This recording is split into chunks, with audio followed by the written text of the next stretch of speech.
All right. Good morning, everybody. Today is Friday, December 22nd, 2017, and this is Before the First Cup with Jules here on UCY.TV. Happy Friday, everyone. It is a chilly 27 degrees under a winter storm warning with about a half inch of icy little snow BBs all over the place. So where did we leave off yesterday? We titled the show DARPA, Living Foundries, BTO is in the Biological Technologies Office, Pandemics, Synthetic Biology, and Body Snatchers. And we looked at a lot of different things that DARPA had been working on, engineering organisms, and being able to flip switches and break life up into tiny components that then can be reassembled in some new format. Also, they had taken the lead in synthetic biology and trying to create life that had never been seen before on this planet, which should worry you, as this is the military-industrial complex that is working on these things. Now, of course, they can roll these all into benefit. We found out there was some debate going on, and I don't remember which group it was, but one of them was putting their foot down saying, it was one of the viral groups, because they decided now that they can begin experimentation again after a 3-year moratorium on making killer viruses more virulent. And of course, it's all in the name of keeping you safe in case this stuff mutates accidentally or on purpose in the environment. They will be able to create some sort of remedy that will be able to protect you. But also remember, it's always a double-edged sword, and our biowarfare program never ended unofficially. We have traced a lot of this back to Plum Island. We mentioned Plum Island the other day. That is now in the heart. It has been moved to the heart of Tornado Alley in Manhattan, Kansas. And they haven't quite finished that facility from what I understand yet, but it's coming. It's coming. And they have to do better biosecurity. Of course, that's something that they haven't done very well at across the board. Now we add a lot of these genetic technologies, such as CRISPR-Cas9, that has been democratized across the planet, and they have deemed it a WMD, and we should be paying attention. So we're going to take this one step further. So not only are we looking at a biological level that they can try to recreate life, but DARPA has had its hand in something else as well. As far back as at least 2007 or 2009, there was a story that came out of Popular Science, June 8th, 2009. DARPA's Programmable Matter project creates shape-shifting materials. Now, probably a year or two ago, we had started looking at some of the shape-shifting materials. There were some surprising things. I wanted to touch on that again because this fits in very well with what we were looking at yesterday with that Biological Technologies Office. Well, this is taking it even a step further. This is integrating life into living materials that can react to their environment. From tools that morph themselves structurally to suit a job, and to sentry bots that can change shape to squeeze through narrow passages, programmable matter is a far-out concept that is difficult to imagine outside of the movies, but thanks to some creative work done by scientists funded by DARPA, who else, it might actually become a reality to create materials that can be programmed to alter themselves at the molecular level into various shapes and then disassemble to form entirely new ones. Imagine universal tools that can morph to perform specific job needs. And imagine vehicles and clothes that can automatically change their shape, perhaps even at the molecular level, according to terrain or climate. There's a new report on programmable matter, which is intuitive, spanning a group of projects working toward a final goal of creating substances that can morph into objects as needed. One Harvard team, who else would it be, created self-folding origami, and we had read about that, if you remember. The origami stuff comes out of the beginnings of the robo-bees at the Weiss Institute of Biologically Inspired Engineering. We've covered them at length.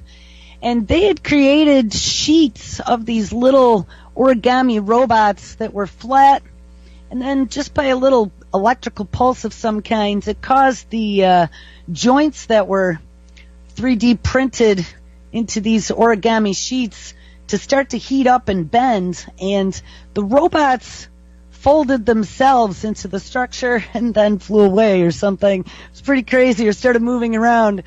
One Harvard team created self-folding origami structures with integrated actuators and data storage that will fold themselves into different shapes. And there you have it.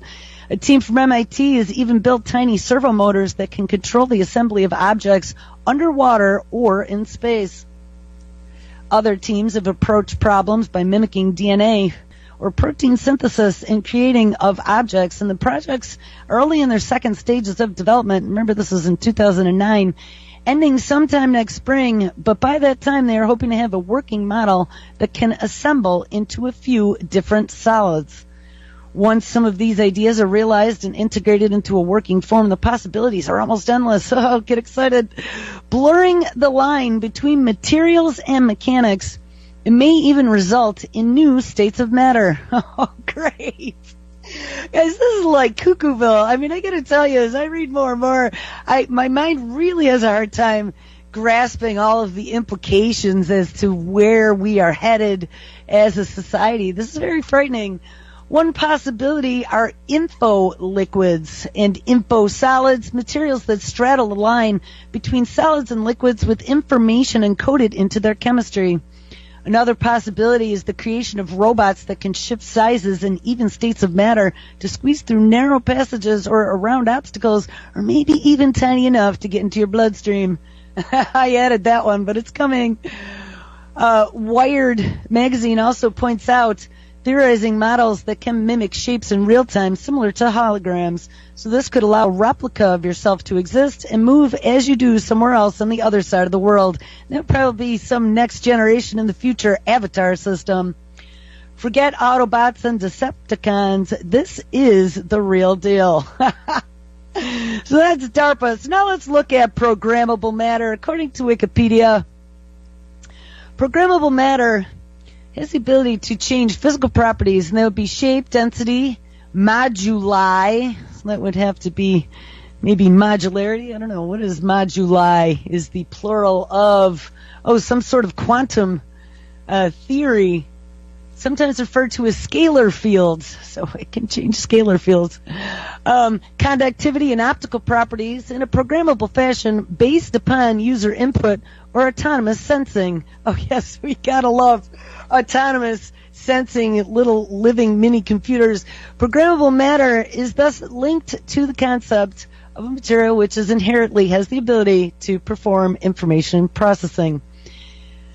All right, so the history of programmable matter. It was originally coined in 1991 to refer to an ensemble of fine-grained computing elements arranged in space. There was a paper describing a computing substrate that is composed of fine-grained computing nodes distributed throughout space, maybe like a little bit like smart dust or nanotech, which communicates using only their nearest neighboring interactions. So that would be more like a swarm technology.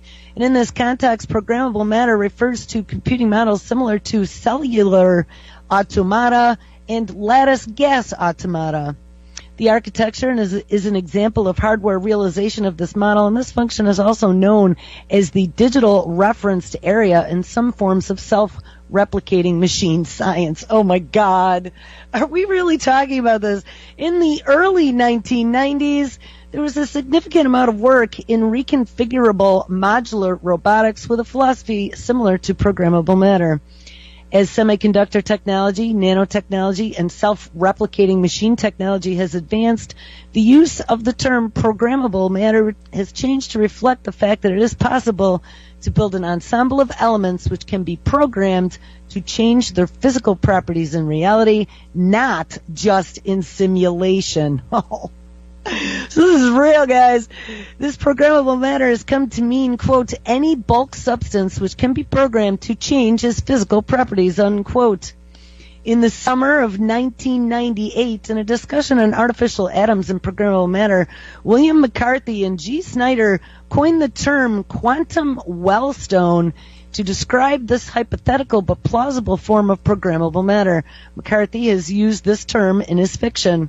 And in 2002, Seth Goldstein and Todd Morey started the Claytronics project, and I have some stuff on this Claytronics we're going to read at Carnegie Mellon University. And remember, that is the home of AI, where Barack Obama gave his lecture about how artificial intelligence was going to change society, the future, to investigate the underlying hardware and software mechanisms necessary for realizing programmable matter.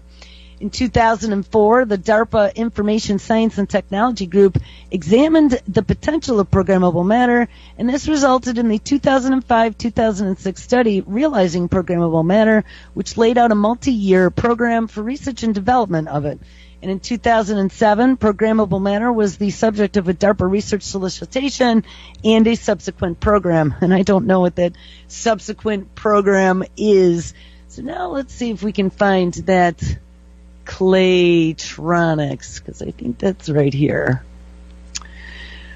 All right, Claytronics. Welcome to the Claytronics project. It is a collaborative research project in programmable matter directed by Carnegie Mellon University and Intel. And that was something that I didn't know about before, was the relationship of Intel. This project combines molecular or modular robotic systems nanotechnology and computer science to create a dynamic three-dimensional display of electronic information known as Claytronics.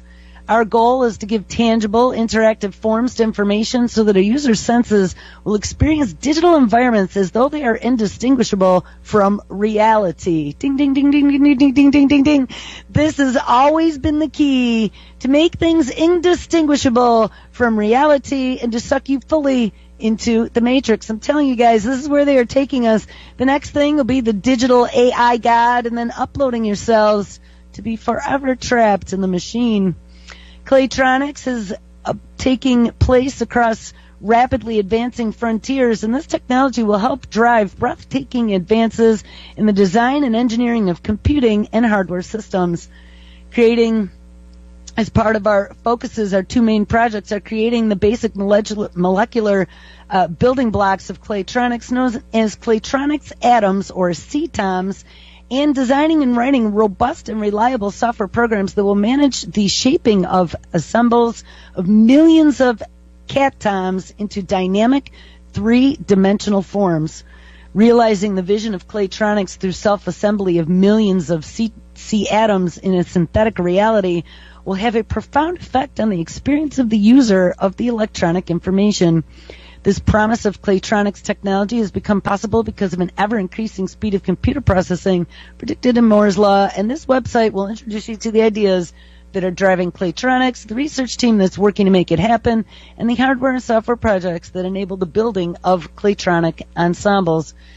Development of this powerful form of information display represents a partnership between the School of Computer Sciences at Carnegie Mellon University, Intel Corporation and its Pittsburgh laboratory, and the Femto ST Institute. And as an integral part of our philosophy, the Claytronics project seeks the contributions of scholars and researchers worldwide who are dedicating their efforts to the diverse scientific and engineering studies related to the rich field of nanotechnology and computer science.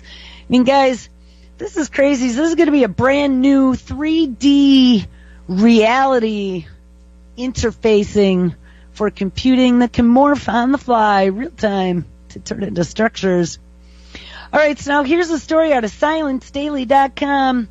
Building, living, breathing supercomputers. The substance that provides energy to all of our cells and bodies is ATP, and that is adenosine triphosphate, and it may also be able to power the next generation of supercomputers. This discovery opens the doors to the creation of biological supercomputers that are about the size of a book. Oh no, we'll have a big library of them on the shelf. The substance that provides energy to all the cells in our body, ATP, may be able to power the next generation of supercomputers, and it opens the doors to the creation of biological supercomputers that are about the size of a book, and that is what an international team of researchers led by Professor Nicolau, the chair of the Department of Bioengineering at McGill University, believe. They have published an article on the subject earlier this week, and this was back from February of 2016. So this was about a year ago, in which they described a model of a biological computer that they have created that is able to process information very quickly and accurately using parallel networks in the same way that massive electronic supercomputers do. Oh my God. Guys, does Jabba the Hutt mean anything to you? I just can't even get over some of the stuff. And where are the ethics in this? Living supercomputers that then they're going to imbue with some sort of mentally unstable, creative artificial intelligence as they reprogram themselves with a few flashes of light. I mean, this just insane.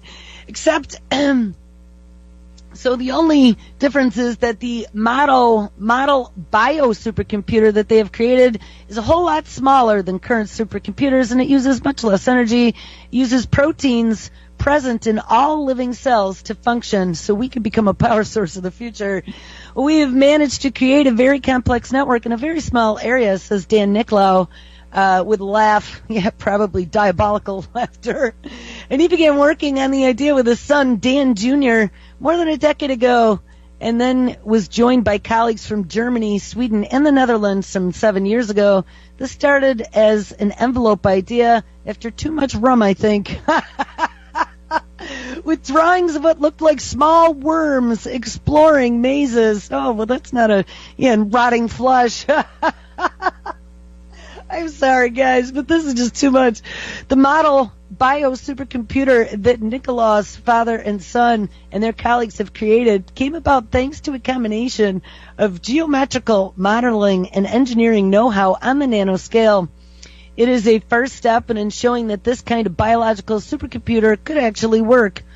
The circuit the researchers have created looks a bit like a roadmap of a very busy and organized city as seen from a plane. And just as in a city, cars and trucks of different sizes, powered by motors of different kinds, navigate through channels that have been created for them, consuming fuel they need to keep moving. But in the case of the biocomputer, the city is a chip measuring about 1.5 centimeters in which channels have been etched, and instead of electrons that are propelled by an electrical charge and move around within a traditional microchip, short strings of proteins, which the researchers call biological agents, travel around the circuit in a controlled way, and their movements powered by ATP, which is the chemical that is in some ways the juice of life for everything from plants to politicians. But it is run by because it is run by biological agents, and as a result, hardly heats up at all. The model bio-supercomputer that the researchers have developed uses far less energy than standard electronic supercomputers do, making it more sustainable. So it's going to be a green solution. Traditional supercomputers use so much electricity that they heat up a lot and they need to be cooled down, often requiring their own power plant to function, and a whole bunch of air conditioners. Although the model bio supercomputer was able to very efficiently make classical complex mathematical problems by using parallel computing of the kinds used by supercomputers, the researchers recognize that there is still a lot of work ahead to move from the model that they have created to a full-scale functional computer. Now that this model exists as a way of successfully dealing with a single problem, there are going to be many others who will follow up and try to push it further using different biological agents. And it is hard to say how soon it'll be before we see a full-scale bio-supercomputer. This is nuts. One option for dealing with the larger, more complex problems may be to combine our device with conventional computers. Let's merge biology and technology to form a hybrid device. Right now, we are working on a variety of ways to push the research further. Once stuff that was part of science fiction is now just science, he says. So, all right, now let's take the next step. This is a paper published in 1981. I had found a reference to it and did a search, and I actually was surprised I found it. 1981, written by Eric Drexler, our old buddy, the father of nanotechnology out of MIT. And it is published in the Institute for Molecular Manufacturing, titled Protein Design as a Pathway to Molecular Manufacturing. We're not going to read the special thanks. All right, Molecular Engineering by K. Eric Drexler. The development of the ability to design protein molecules that will open a path to the fabrication of devices to complex atomic specifications, thus sidestepping obstacles facing conventional microtechnologies. This path will involve construction of molecular machinery able to position reactive groups to atomic precision. This could lead to great advances in computing devices and the ability to manipulate biological materials. Ding, ding, ding. And the existence of this path has implications for the present as well. This was written June 4th, 1981. In Richard Feynman's 1959 talk entitled There's Plenty of Room at the Bottom, and I actually saw Richard Feynman back at the University of Buffalo in like I'd have to say maybe 87 or 88. It's pretty interesting. I didn't realize who he was at the time. According to his talk entitled There's Plenty of Room at the Bottom, he discussed microtechnology as a frontier to be pushed back, like the frontiers of high pressure, low pressure, or high vacuum. He suggested that ordinary machines could build smaller machines that could build smaller machines, working step by step toward the molecular level, and he also suggested using particle beams to define the two-dimensional patterns. And would that be like a laser doing 3D printing? Present microtechnology, exemplified by integrated circuits, has realized some of the potential outlined by Feynman by following the same basic approach, working down to the macroscopic level, from the macroscopic level to the microscopic. Present microtechnology handles statistical populations of atoms. Hold on, I gotta zoom in just a little bit. And now I have to find out where I zoomed and then I lost my place. Populations of atoms. And as the devices shrink, the atomic graininess of matter creates irregularities and imperfections so long as atoms are handled in bulk rather than individually. Indeed, such a miniaturization of bulk processes seems unable to reach the ultimate level of microtechnology, the structure of matter, to complex atomic specifications. In this paper, I will outline a path to this goal, a general molecular engineering technology, and the existence of this path will be shown to have impact for everything from the present to the future. So how we're going to do that is with protein design. Biochemical systems exhibit a microtechnology quite different from ours. They are not built down from the macroscopic level, but up from the atomic level. Biochemical microtechnology provides a beachhead at the molecular level from which to develop new molecular systems by providing a variety of tools and devices to use and to copy. Building with these tools themselves made from atomic specifications, we can begin on the far side of the barrier facing conventional microtechnology. What can we build with these tools? Well, with gene synthesis and recombinant DNA technology. Oh, yes. We can direct the ribosomal machinery of bacteria to produce novel proteins, which can serve as components of a larger molecular structure. And that was some of the stuff we were talking about yesterday. Some of this DNA and RNA technology that DARPA was getting into to create self-healing immune systems that can react to any threats, known or unknown. Building with these tools themselves, made to atomic specifications, we can begin at the far side, and we can work on gene synthesis with recombinant DNA technology to direct the ribosomal machinery of bacteria to produce novel proteins, which then can serve as components of larger molecular structures. One might think assembly of such components into complex systems would require a pre-existing technology able to handle molecules and assemble them, structures from solution. For example, and remember DARPA was building a cellular factory as well. Hold on one second. Where was that? I think that was at one of the institutes associated with MIT and Harvard. The Broad Institute. $32 million for DNA design and manufacturing. But wait, there was a cellular factory as well.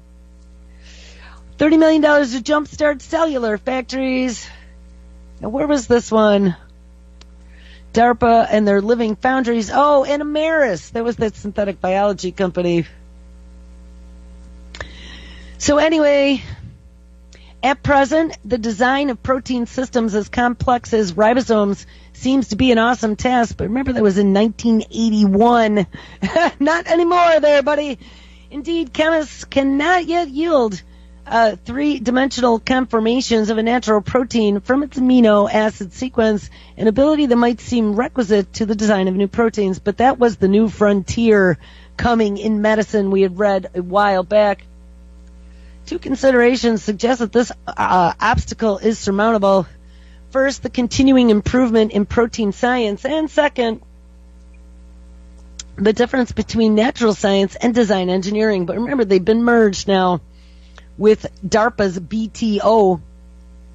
Regarding the first, computer simulations of protein molecules in solution show promise, and as computer technology and chemical knowledge improve, simulations will increase in accuracy, speed, and size, and improvements promise new insight into protein behavior that they can now create on the fly and may permit the designer to modify simulated molecules and even in the real life quickly and observe their behavior directly. So now let's take a step further. 1981, let's fast forward to 2009, where we started this show. DARPA's Programmable Matter project creates shape-shifting materials, and they were tinkering with proteins. Go figure. And their goal, of course, is to create things that can mimic shapes in real time. We have Intel and Carnegie Mellon University that is also behind creating the Claytronics, or whatever it was called. Makes me think of claymation. All right, so now here I have an excerpt from a book from somebody named Skylar Tibbetts. And just for the name itself, we had to read this excerpt. It's a really cool name. I hope that is their original name. And he, she, I don't know who it is an assistant professor of design research in the Department of Architecture at MIT. It's pretty interesting. The excerpt is called Active Matter. Here's an excerpt from Active Matter. And over the past half century, we have experienced a software and hardware revolution. We are now experiencing a true materials revolution. By the way, I looked this up on Amazon. It only comes in hardcover. It was just released in September of 2017. It's like $32, which I was quite disappointed they didn't have a Kindle version. But it's nice that someone put an excerpt out there. We can now sense, compute, and actuate with materials alone, just as one could previously with software and hardware platforms, and it is becoming increasingly clear that materials are a platform for turning digital information into physical performance and functionality. If yesterday we programmed computers and machines, today we program matter itself. Well, how did active matter emerge?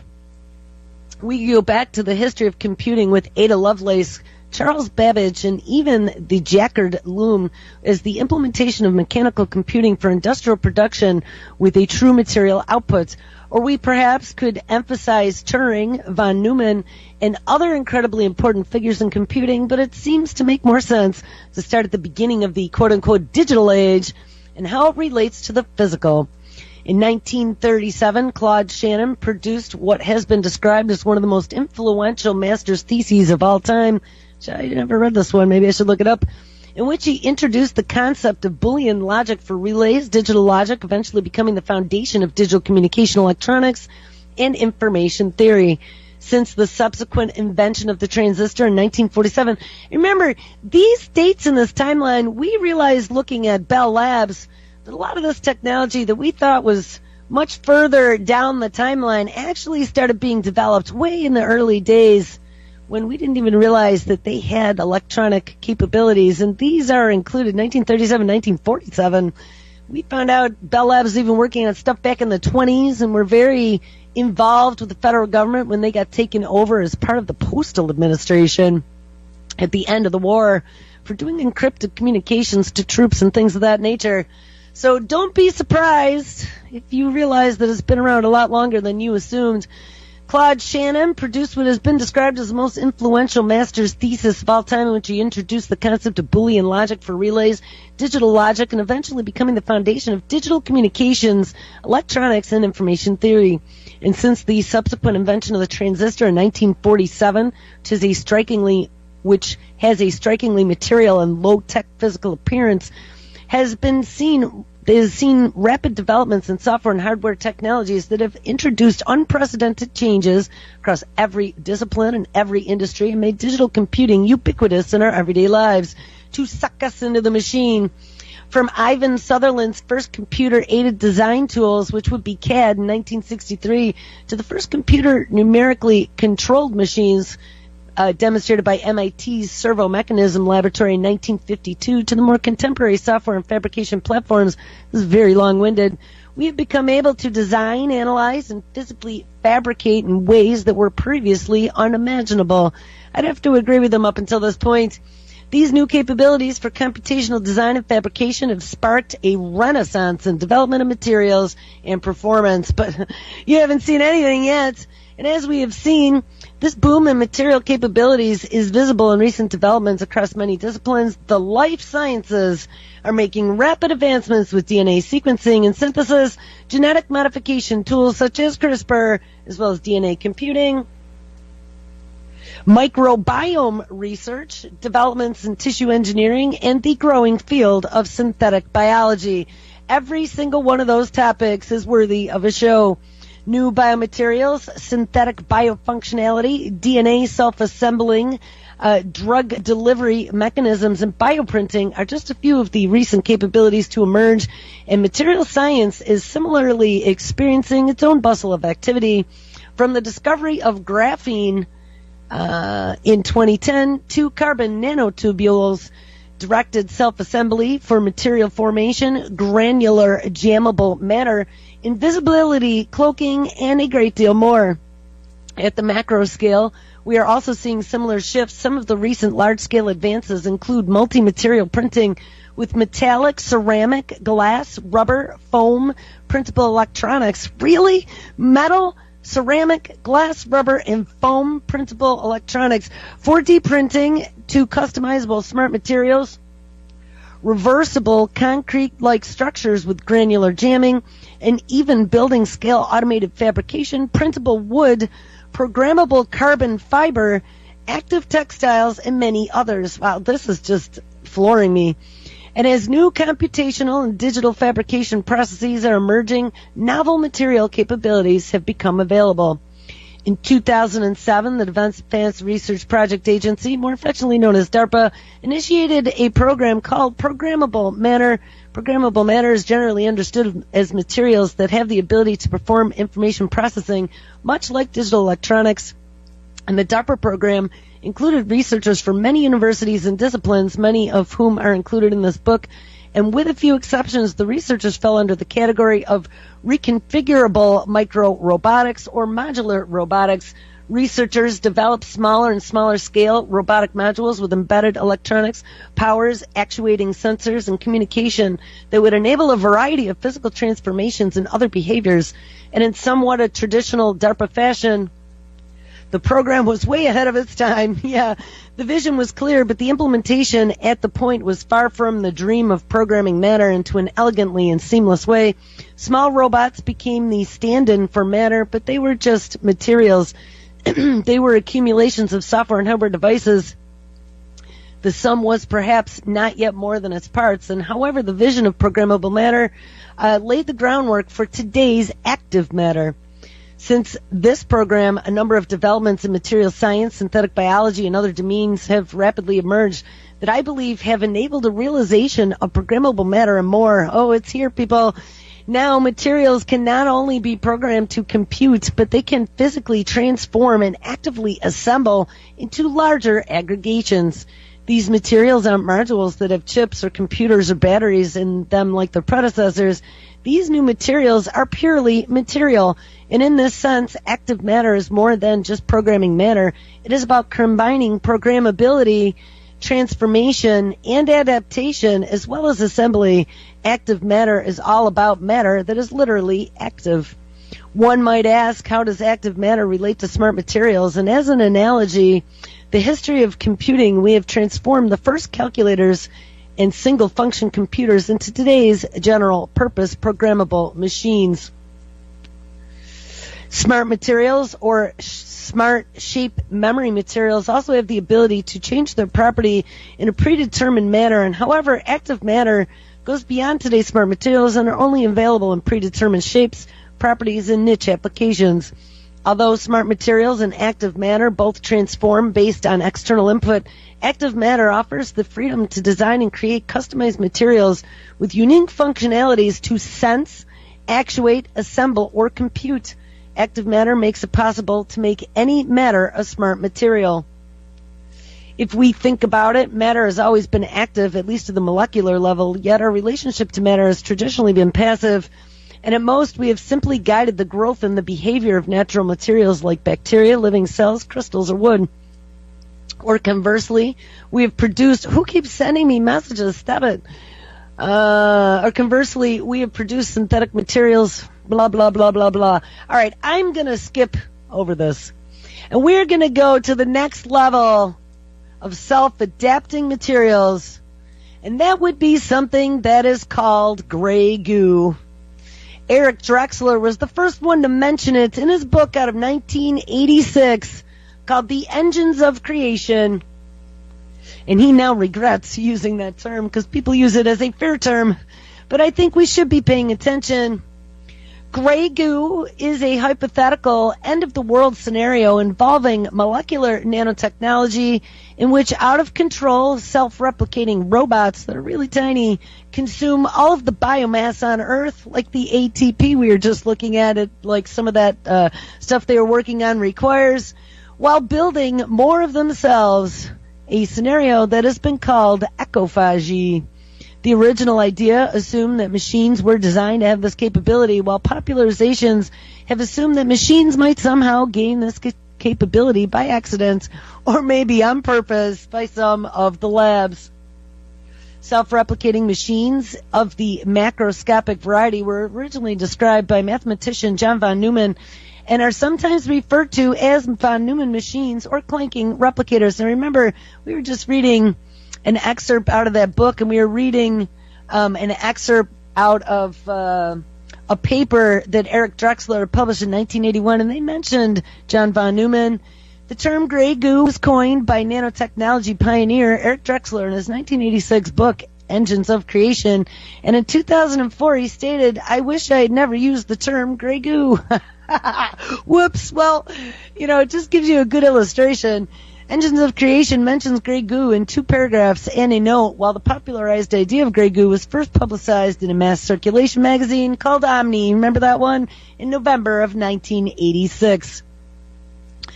In his book, Engines of Creation, Drexler illustrates both exponential growth and inherent limits, not gray goo, but describing nanomachines that can function only if given special raw materials. Imagine such a replicator floating in a bottle of chemicals, making copies of itself. The first replicator assembles a copy of one in 1,000 seconds.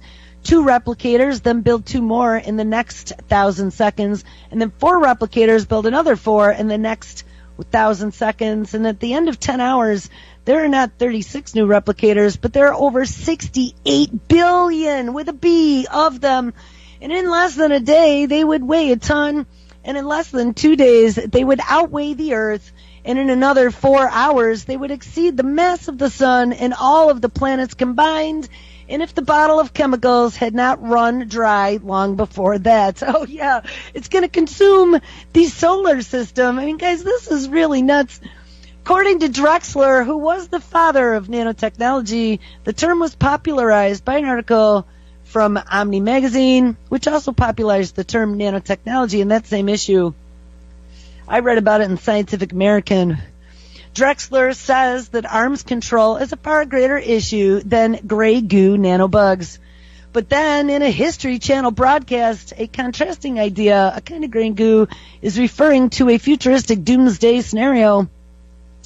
In a common practice, billions of nanobots will be released into the environment to clean up an oil spill off the coast of Louisiana. Wink, that didn't happen.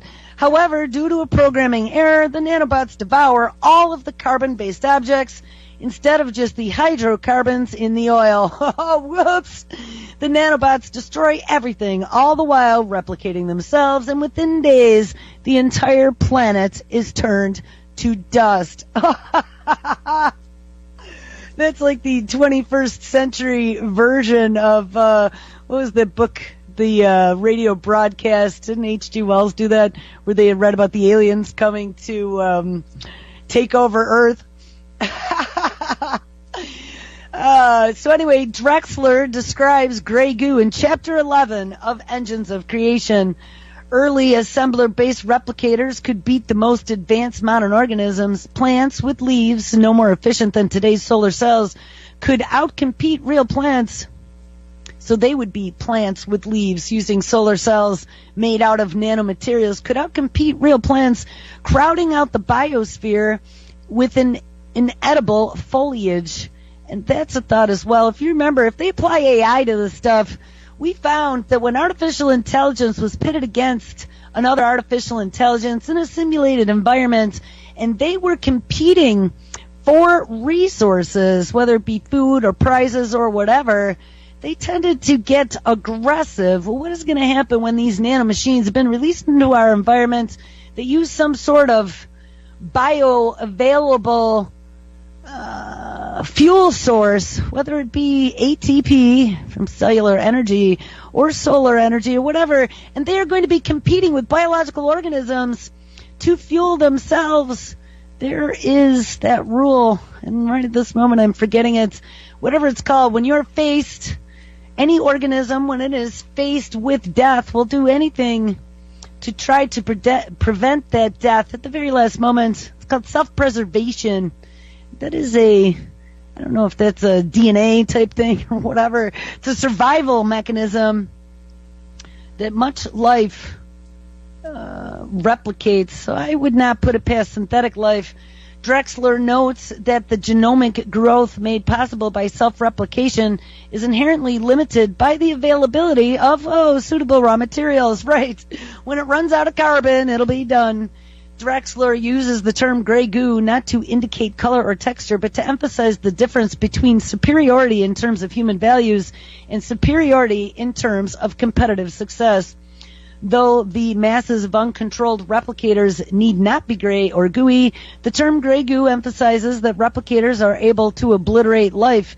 Might be less inspiring than a species of crabgrass. They might be superior in an evolutionary sense, but this may not make them valuable.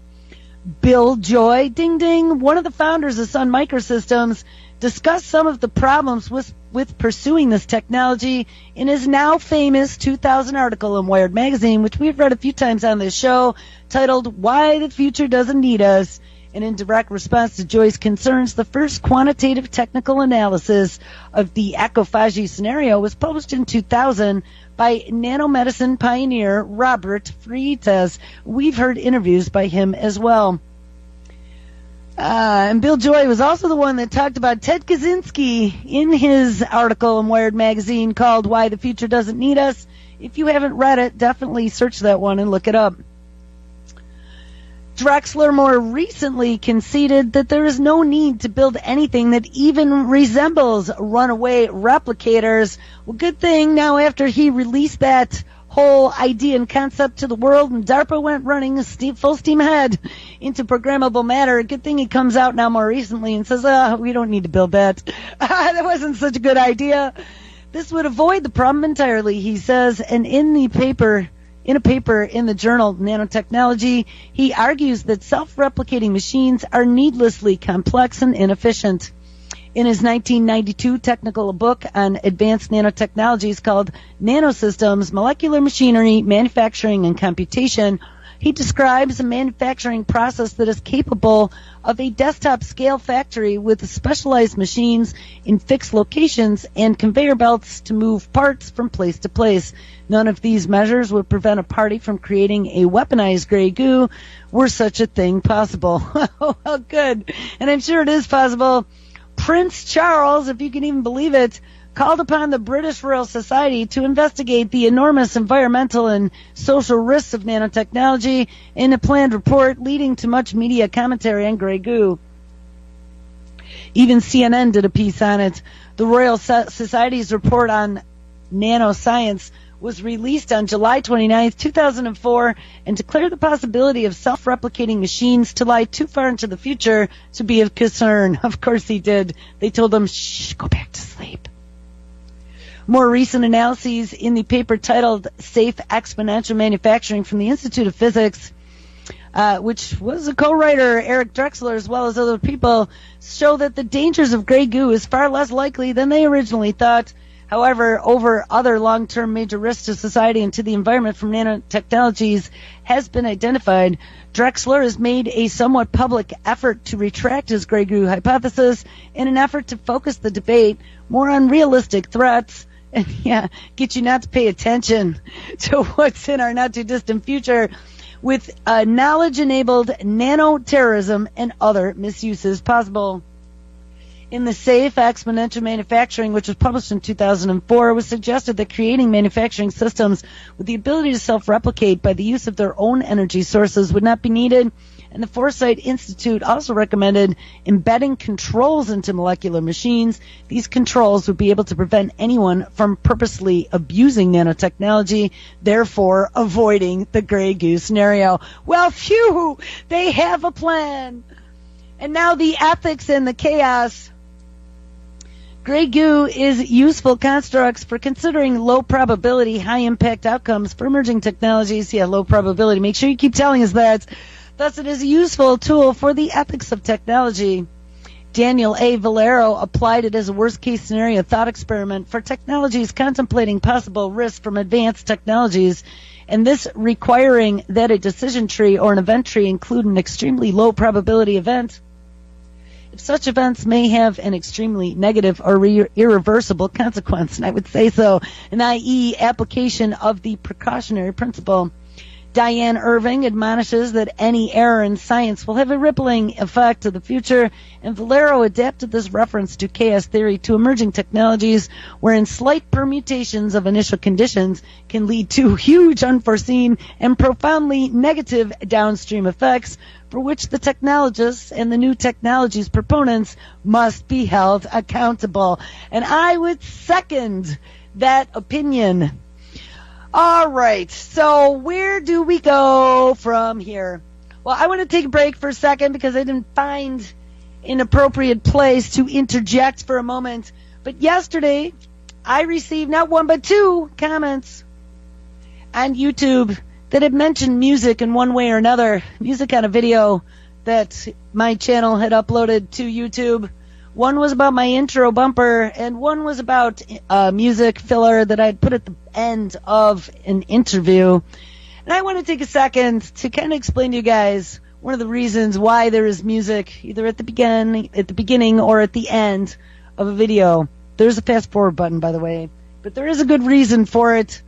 This network runs 24/7, and when there are new shows, whether they be live like this show or pre-recorded like a lot of the other shows, people give me weekly shows that we then cut. I put bumpers on just to keep it consistent, and then I upload.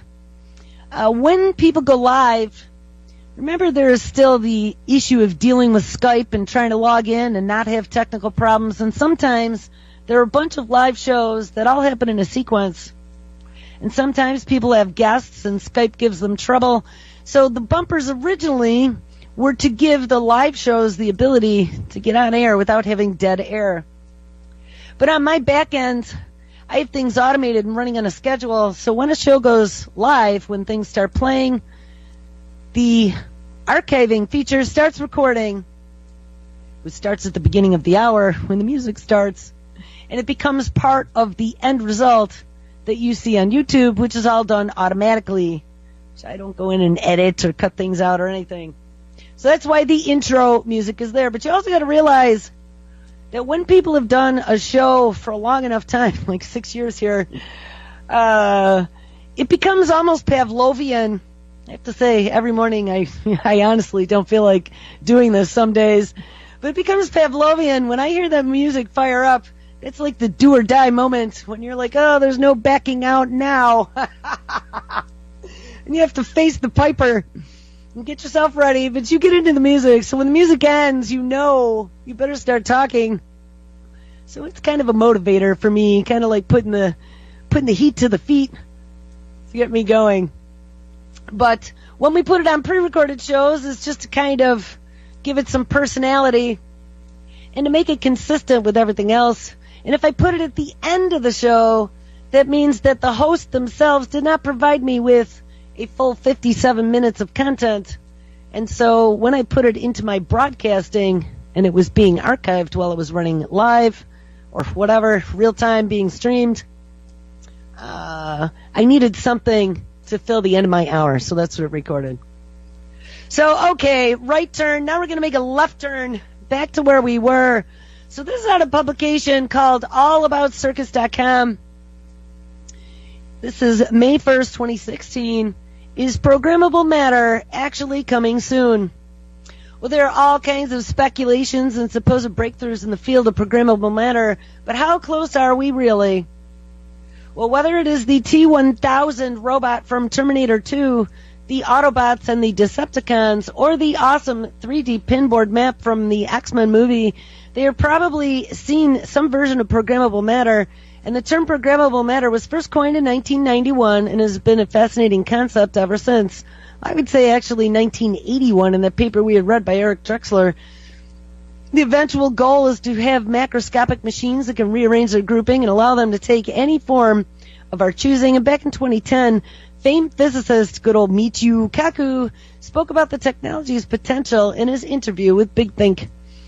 Quote, if we have a clump of clay made of 1,000 million little dots, and that's almost like that Claytronics project that Carnegie Mellon and Intel were working on, and then I push a button, then the changes rearrange themselves to form a statue, a car, or whatever you want. And that was in the demo that they had showed for that Claytronics. It was a car that came out, a car prototype. It will be a long time before we have anything that cool, but the field of self-reconfiguring modular robotics has produced some intriguing devices that could potentially be the precursor to our science fiction fantasies coming to fruition. The modular robotics breakthroughs that we do have are shape-shifting tables, 4D printed robots that can fold into different shapes, and cubes that can rearrange themselves using magnetism.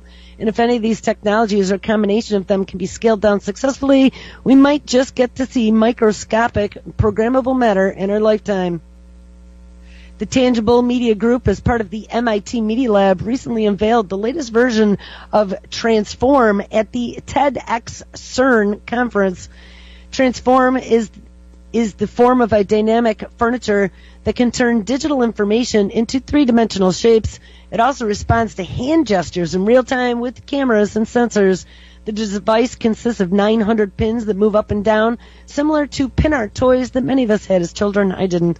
But thanks to Transform, we will have an awesome 3D pinboard map like the ones in the X-Files, in the X-Men and the Man of Steel.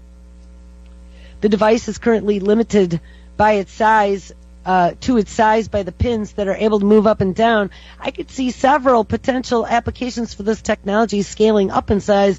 However, imagine a changeable environment for paintball, laser tag, remote control or drone racing, or simply making mazes. And I'm sure somebody will think of more productive uses for the technology than I can, but I'm just happy to geek out over the shape-changing furniture for now. In the term 4D printing, it got me excited, and that would be the author of the story, because a lot of people, myself included, think of the fourth dimension as time. Unfortunately, 4D printing, like a 5D data disk, and I don't know what that is, does not involve time travel. It does, however, involve time lapsing. This technology is being developed, of course, by MIT's Self-Assembly Lab, yet another MIT lab that this author, neither I, had heard of until recently. And I bet you that's where they're doing that origami stuff. The concept of 4D printing is to make 3D printed objects that can change their shape over time when exposed to various stimuli like water, light, and heat, or electricity. And the idea behind the technology is to put functionality into materials without requiring a complex electronics. Currently, the main potential application being pursued by the Self-Assembly Lab is adaptive materials, and we might soon see blankets that can become rigid when they are exposed to water and then double as flotation devices.